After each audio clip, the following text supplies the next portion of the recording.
All right, so last ride I tried to test recording the audio in device on the DJI Mic 2, but apparently I didn't actually hit record. So yeah, I don't know, I probably won't use that footage because the Bluetooth mic connection really does not sound all that good. So yeah, so here we are redoing that test. This is a fun little hill we can go up. Dude, this N48 has so much torque. Wow, this is incredible. It's so smooth. So here's the deal. I got this MTE from Weston at Pev Dispensary when I was down at FloatLife Fest. He had some used parts for sale and he was selling them for a very good price. So I was super excited to get to pick up an MTE because, believe it or not, I have never owned an MTE till now. I got to ride Leon's on both the GT and the XR, and then I got to ride Andrew's on the GT. And they were fun, but you can't really get a sense of what a component like really feels like until you have it in one of your own builds. I don't know, at least for me. I'm like, I can ride somebody else's board and like be like, oh yeah, like, notice the small differences, but it hits different when it's on your own build, on like your own tune, and you're used to all the performance characteristics, and then you switch something up, and then every little change is like really noticeable, right? Okay, this is slightly sketchy. Let's try to get over here. Yoo! So, yeah, a few new things. Oh, we'll try to get over and let this person pass. Dude, this area is so much sketchier than like the heart of Brooklyn or in Manhattan or whatever. Like once you get out, starting to get towards Queens and stuff, and it starts to get less dense, then suddenly we have more typical American infrastructure with the wider lanes and everything, and the cars get going real fast, and suddenly they don't give a shit about bikes or pedestrians or one-wheelers anymore because they gotta go places. I'm driving here. Yeah, so this ride, or this video, is testing out a few new things. Number one, testing the built-in recording on this DJI mic, which I did a little test earlier, just like a couple seconds of like talking to the mic, and it sounded really good, which I'm not surprised because like, this is a well-rated microphone, and microphones these days are, I don't know, it feels like like technology has gotten to a point where all the kinks have been kind of worked out like across the industry, and so there's sort of like this leveling off effect where now the only way to sell it, ooh, a little motor crunch there, I need to tweak that a bit. That was the first time I felt that. Yeah, I mean, now they're just like adding little doodads and stuff to like make a new version of a product or whatever. So, but anyway, yeah. So mic quality. So yeah, so this is going to be the built-in recording, and then it's going to be at, dogs and one wheels.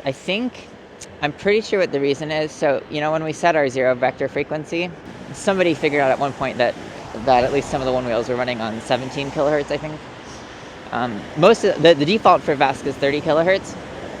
So that's typically what I run my boards on because it feels really nice and smooth. That's part of why VESC feels smoother than FM boards, is because of the higher frequency. It's almost double. If FM really is still running at 17 hertz, then if we're running at 30 hertz, then that's almost twice the cycle rate. So anyway, but so how like if you set it between like 20 and like 25, then it's like really noisy, and then if you set it below, then it gets lower, which makes sense. And then if you set it higher, then it also gets lower, and that's because it's going out of the whine is going out of the range of human hearing frequency.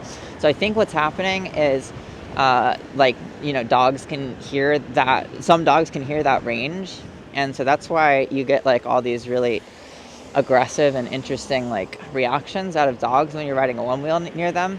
I mean, part of it might just because it's like a moving vehicle, like, the same thing they might do to skateboards and stuff. But I think there's an extra layer because like some dogs act specifically like very either scared or interested or aggressive or whatever around Onewheels. And I think it's just because they can hear the whine of the motor that we can't. Anyway, that was a tangent. Back to the mic. So, yes. So we are riding, doing a little mic test. Built-in recording. So we're going to sync it in post. So this should sound a lot better. I'm really excited for that. And then the other new thing is we're testing recording at night.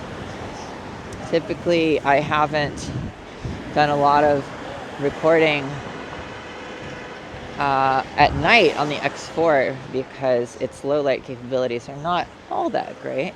I just put my tail light facing up on my face, so I don't know, this might look very strange, but hopefully you can at least see me. I figure it also makes me a little bit more visible to the traffic around me, so that's kind of fun. Oh yeah, let's turn left here. Sometimes I just like to wander, I'll just see a bike lane, I'll be like, oh, that bike lane looks nice, it's calling to me. Yes, so we're testing three new things, maybe, I don't know. Built-in mic audio quality, synced in post, recording at night. I set the frame rate to 30 frames per second instead of the normal 60 that I record at 5.7K on this camera, because if you're recording at 60 frames per second, then that means that each frame is only exposed for half the time that it would be if you're recording at 30 frames a second. So lower frame rate is better for night because it captures more light. Dude, we're on Side Quest City right now. Our brain is just... but anyway, I don't know. This video is probably getting really wonky because of all the raindrops, but I don't know. Let's keep going. Yeah, this looks like a nice street. Oh, interesting. Yeah. Okay, yeah, I'm getting a little crunch there. I need to fix that. But it seems to only be on braking, not acceleration. That's interesting. Where were we? Internal mic test. Low light camera test. And then the most exciting news is that this MTE that I got from Weston at FloatLife Fest, and I am so excited because this is the first MTE I've ever had, and yeah, I'm just like stoked to really get the feel for what this is like. Initial impressions when I was riding the MTE on other people's boards was that the tire felt like quite squirrely at speed. Like there was a lot of speed wobble, more than I was used to, or at least different than I was used to. Which makes sense because there's so much more sidewall, like, there's so much more room for vibrations and wiggles and everything. So even after just like one ride, I'm starting to get used to it. It's like, it's just, you gotta control the wiggle a little bit differently than you would on a 6-inch hub. Yeah, I mean, the cushion of the extra sidewall, like cruising through the city. I'm riding at 12 PSI, so I guess it's kind of low. I mean, it definitely feels like, it feels quite luxurious, voluptuous rubber.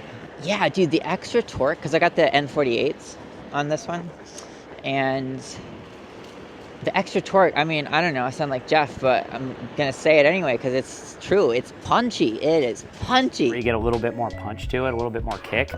This is such a fun motor. Yeah, I mean, it's like, this tune feels like a different tune after putting this motor on. Like, the characteristics are the same, but just the response, and it's just so smooth. Wow.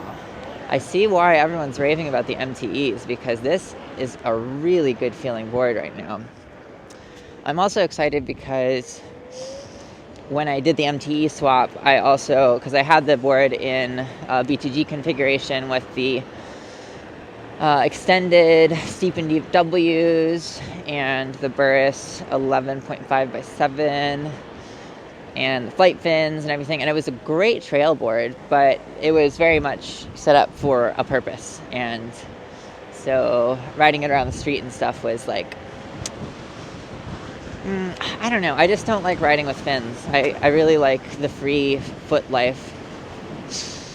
I don't know, it's just like so much more raw, natural, I'm just like in it, I'm on it. I'm like with it. I gotta stay with it. It's just a little bit more exhilarating, and also just, you know, frees up all of the foot pad real estate. I'm happy to have this board back in this configuration. Let me see if I can show you here. Just with the standard old style W's and the MTE, and I've got Josh Haley's breeze blocks on there, which are quite nice. I really like these hubs. Yeah, the breeze blocks, they are, to the best of my knowledge, they are the most well-performing cooling blocks for XR that are currently available. Oh, dude! That's got some serious pop. Oh my god, let me try that again.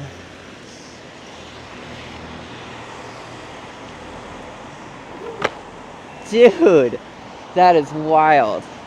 Okay, let's go from this angle here. Oh, I don't even have to try, and it just rockets me. Dude, freaking awesome. I'm so excited. I also put the Cush Low on. I'm really liking it. I think for cruising especially, the Cush Wide, just like a little bit too concave, and my big toe would really start hurting. But I really like this mellow concave of the Cush Low. So I'm really excited about that new video that Jeff just did. But yeah, that Rep My Set where they showed off the new V2 XR Cush Lows. I'm super excited for those because those look really nice. This is a good feeling board, dude. I'm loving it. Hell yeah. All right, well, we're getting close to home, so I think we're gonna wrap it up here, but I don't know. Is my ranting entertaining for you? I hope so. I mean, I guess it is if you're still watching, so. Ta-da! All right, yeah, so I guess just one last quick look at this board. We've got drop top fender. We've got, oh, I bet you can see it better this way. Drop top fender, 655. I got this 655 from Jeff's thrift shop. It was the factory second, so it was only like $40. I was like, because I just got this hub and I looked and they had just put the factory seconds on it. I was like, dude, score, because I got this motor for cheap too. So, or the hub. So, yeah, all in all, I'm super excited because I was like really wanting an MTE, but I was like, dude, that's just so pricey. And then show up at FloatLife Fest and things just fell into place. So yeah, I don't know. I love it when stuff works out like that. But anyway, yeah, Cush Low, bangs, old style W's, breeze blocks from Incline, and stock front foot pad, Thor, 18S 2P, meat pack, and my signature pink LEDs. It's a good board. Hope that you're having a lovely night wherever you are. Get some good rest, taking care of yourself, getting ready to get stoked and pumped and go riding tomorrow morning. Although, if you're in the path of the hurricane, I hope that you're staying safe because, yeah, I've been watching the updates like that Corey's posting and stuff, and damn, it looks intense. Like that video that Bart and Christy posted. Damn, the wind. I mean, we're getting a little bit of rain here, but I think I'm just hoping that y'all down in the path of the storm are able to stay safe and minimal damage to things that you'll have to deal with afterwards. So anyway, I will see you soon. Thanks for tuning in. Good night.